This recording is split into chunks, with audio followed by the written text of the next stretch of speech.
are for part 2. Enjoy. Hey guys, we're at the Cars and Coffee here. I'm gonna get the camera turned around so you can kind of see what's going on here.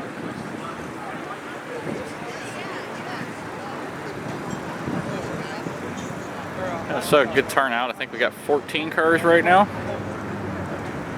from our group.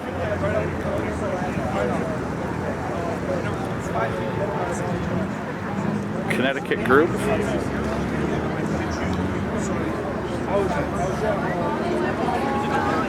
And of course, we have all the other stuff out this way as well. Stuff. It's always a good time here. Lots of cool stuff in Columbus. May see some good guys turn out here yet. Those that haven't gone anywhere or gone back.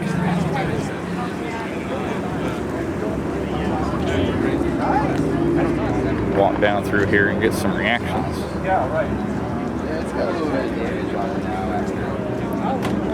How you doing, Stephanie? What I'm running against is all front.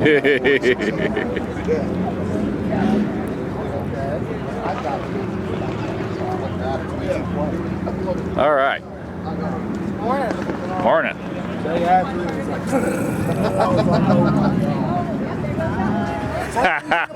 Yes.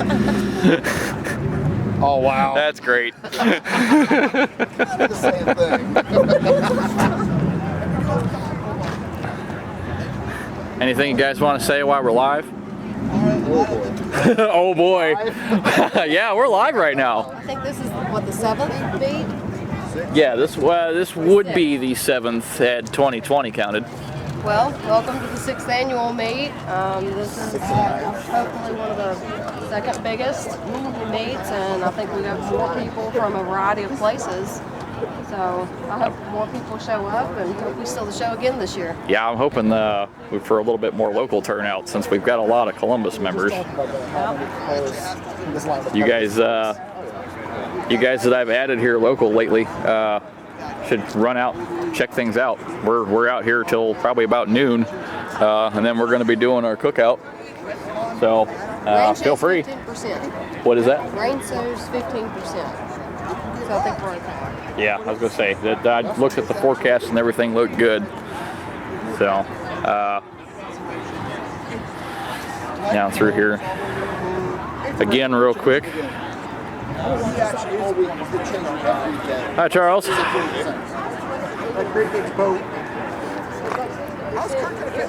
And here's something we discovered after looking at Charles's car. The wheels. The U.S. cars have center cap issues. Charles does not have that issue because Charles's wheels are solid. There's no hub there. The cover is part of the wheel. Found it pretty interesting. Not exactly sure how you balance those.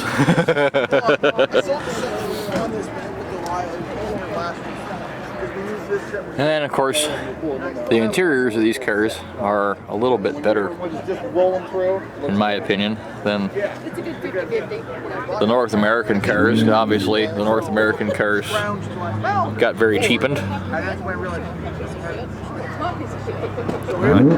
Even the earlier cars really had a lot of cheapness to them.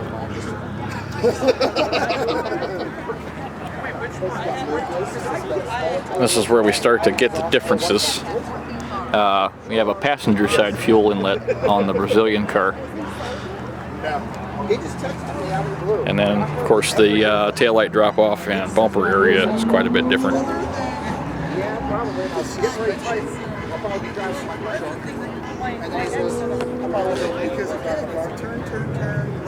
This here, I'm told, is basically a Brazilian AAA. Some stickers on this car that were with it when it was brought in. The big issue is Corvairs. It's not much different underneath, though. This has a skid plate that ours does not. Otherwise, it looks pretty much the same underneath there. I think the track bar goes the other direction on this car. Is it? Have to look. Yes, the track bar on the Brazilian car goes from the passenger side to the driver's side, frame to rear axle, rather than ours where it starts at the frame on the driver's side and goes to the passenger side rear axle. Otherwise, you're looking at the same rear end we have. This one has the sway bar mounts, as you can see right there. I would imagine that has something to do with the. But we got, this is an SL. Yeah. And I can't imagine that they all got the rear sway bar. I don't know. I would assume they had something comparable to our scooter down there that probably was a stripper model that didn't have. What was it? That was their Junior, wasn't it? Yeah, the Junior, that was the way later. Yeah. 1 liter. 1 liter, yeah, a little tiny thing. I don't know what else they stripped out of it, but I hear it wasn't. I hear it wasn't the most robust.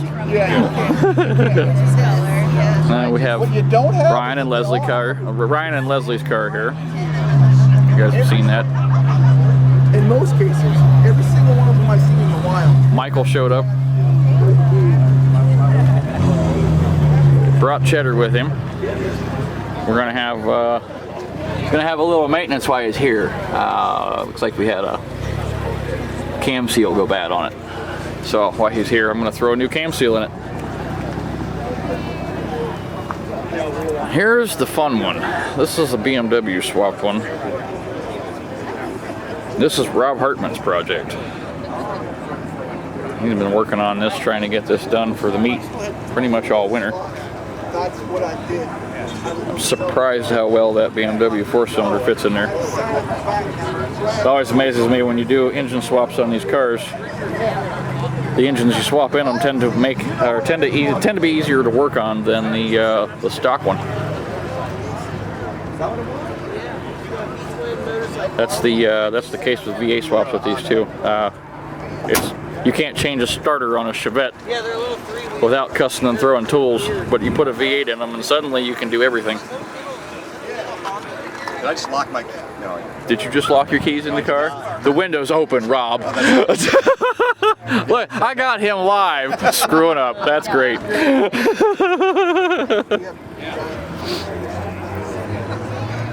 Now, Rob, you're still running the stock rear end in this car, right? I am. Okay. Yeah, it's hold up line.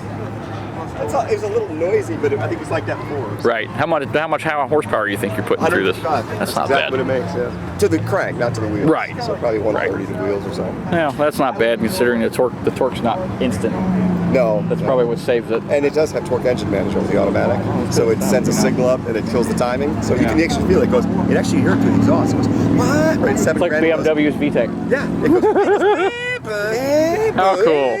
Before it shifts, you know. So the shifts are soft. Sure, sure. Yeah, well, so you're barely shocking the rear end at all. You're not shocking the rear end. I think that's what kills them is the shock. It is, and the big torque right off the rip. Shock and torque, right? 200-pound, torque is the limit. Big fat tires on the back don't help. You want the little skinny ones as fuses if you're going to do dumb stuff like that. Say it, they are fuses. You're dead right.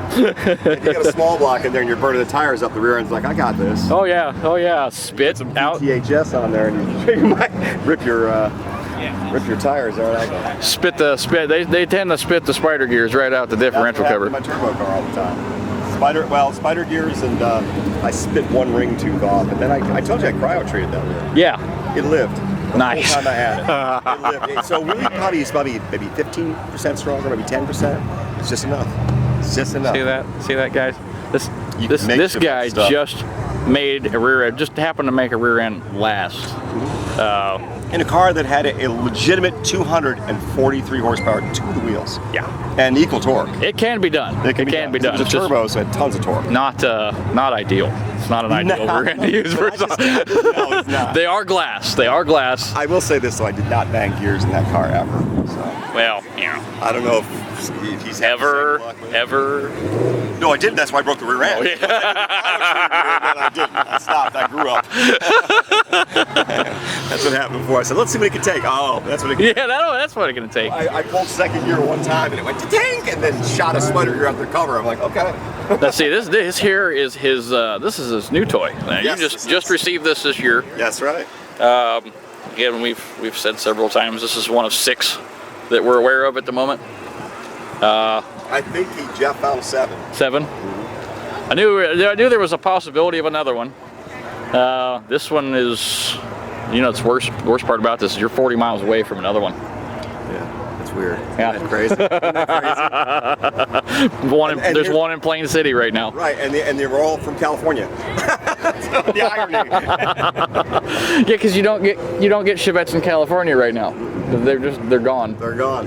They're gone. Now this thing is all original except for the refresh on the AC system. Except for this pipe is where I bent this. You know, the 86 comes out here. Right. So I had to really carefully bend that back, and then of course I don't have any butyl tape, so I used a little bit of that. I'm fixing that later. All you purists will fix that. I'll jam some butyl tape or he's some just gonna Sharpie marker it in there. Right? He's gonna Sharpie marker it. Don't lie. I am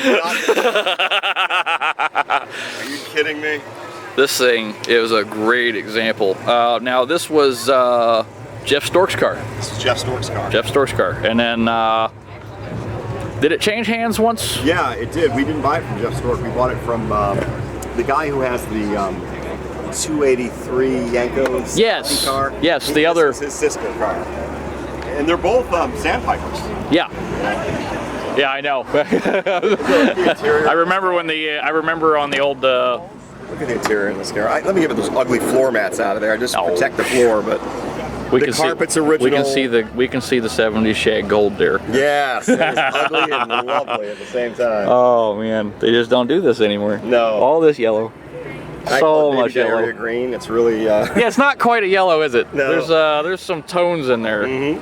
Definite green tones, gold Surf tones. tones, they call it. Byzantine gold, sir. Yes. Byzantine gold. Byzantine gold. That's what my 70 DeVille was. The exact same color on a Cadillac is, I think it's Neapolitan gold. Yeah. But on this car, it's gold. Or in a Pontiac, it would be yellow or something. You know what I'm It's the same code. It's a Cadillac paint code. That's crazy. Yeah. Oh man, my live feed went away, but I can still get some shots of the How you doing? underside of this. No, this is Seth. He's here somewhere. Yes, yes. Rare bird. Yeah, they speak gold. Yeah, they're all over Europe and stuff, but not They're not even pretty thin on the ground over there. So Yeah, they always got known as everything else except for. I think here it was the only Impulse here, wasn't it? It was the only one. Yeah. Yeah. You know, it's the same chassis as this car. is it? Yeah. So wait a second, these are T chassis, T body, like the Vauxhall, like the Vauxhall Chevette. That's right. Yeah. Or the Opel Kadett. Oh, that's right. Now you're making sense. Yes. Yeah. The Opel Kadett C. English Vauxhall. Yeah, I actually remember those. Yeah. we got the by the way, 5-door and the 3-door, and that was None of it. this nonsense is factory. Yeah, there's Ford some. relays. What are they doing in there? It goes out of it. The unfortunate side effect of not having Isuzu parts at the moment. Oh, okay. So he did what he did to get it roadable, but Oh, cool. there's almost nothing available for this particular car. This is That's the joy of owning old cars, I guess. Sure. Isn't it? Tracking down. well, if you're gonna own an old T-body and you want something that's absolutely the rarest thing you're gonna get your hands on, it's gonna be one of these because It is, yeah, it's rarer than this. there's nothing available for them. Right. This is one of the rarest Chevettes ever made, but this is rare. Pretty clean too. I think so. This here is Logan Ziebler's 1980 Chevy Chevette. He showed up a little late to the party. Him and his buddy showed up with this shining and ready to go. It has the rare interior. This is the deluxe interior, I believe. Not for everybody, but there it is nonetheless. It's a rare interior, and it's actually pretty cool to look at for most of us. That's our job.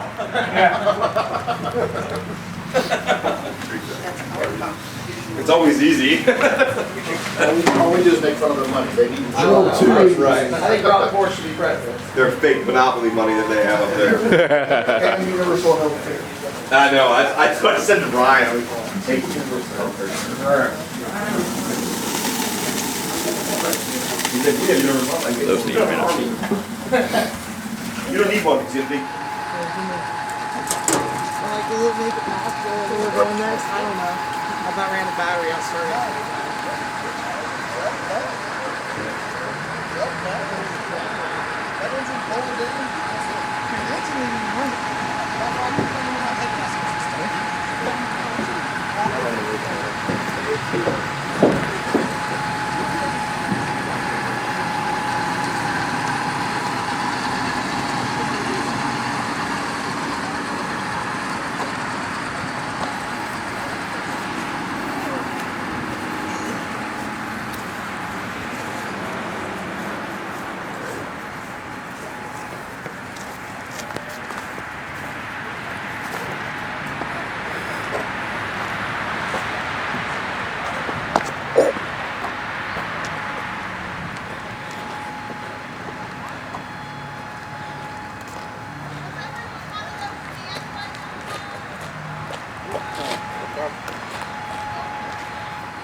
All right, everybody, I want to hear Chevette owners. Louder, like you mean it. Yeah. I am up here at Polaris Avenue and Lyra Drive at the Quaker Steak and Lube. And that is Burnout Clouds. The after hours party is absolutely down here at the Lube right now. I have seen a bunch of stuff in the parking lot over here, and there's a bunch of stuff rolling in yet. But if you come in Polaris from 71 back there, you come down and you'll go into Lyra Drive, which is this light up here at this gas station. This one right up here. And you'll come back into the back, and the Quaker Steak and Lube is right over there.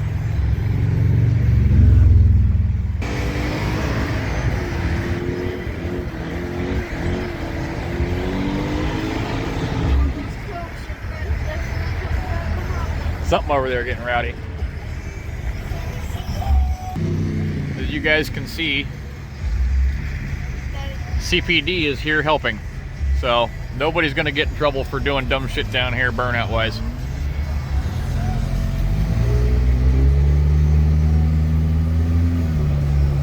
Again, Quaker Steak and Lube off of Polaris on Lyra Drive. I've got the address posted in the announcements section for our meet, the address for this here. So definitely an after hours party going on up here. Definitely worth checking out. Like I said, they used to shut down Bush Boulevard just for this kind of stuff. It's big. There's going to be a lot of cars up here. So if you guys do come up here, just know parking's going to be tight. And there are going to be a lot of people in this parking lot. So there's probably also some other cruising going on up here in Polaris. As the night gets later, you're going to see a lot more cruising up and down the strip like that. And of course, anybody that's bringing their Chevette up here that can cruise around, there's that too. So that's what's going on. That goes on here till late. They shut the Lube down at 11 o'clock. Most of the cruising goes on till probably midnight, 1 o'clock in the morning. So I don't know if anybody's going to be up that late, but there it is. So from here on out, for the rest of the evening, the after hours stuff is absolutely up here in Polaris. So come check it out. It's going to be a good time. Back up, please. I got a truck coming down.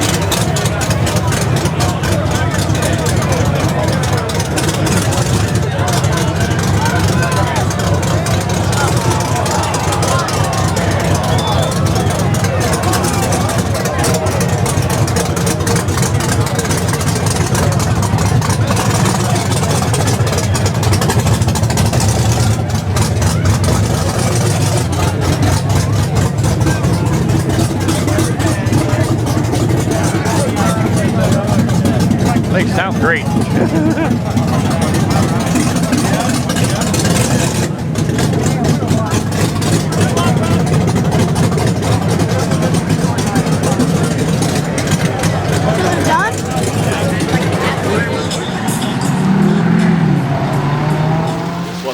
this at all.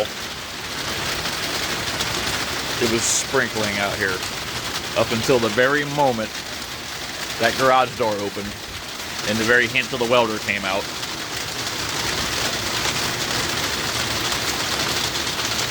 Ugh.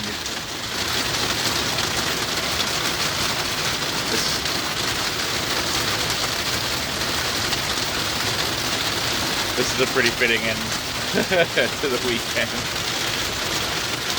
Oh shit. Alright, well, I got something figured out. Alright, so that was our meet. 2021 turned out to be pretty good. It was probably about half the turnout we were expecting. And a lot of that, I'm sure, had to do with the fact that Sunday was very rained out.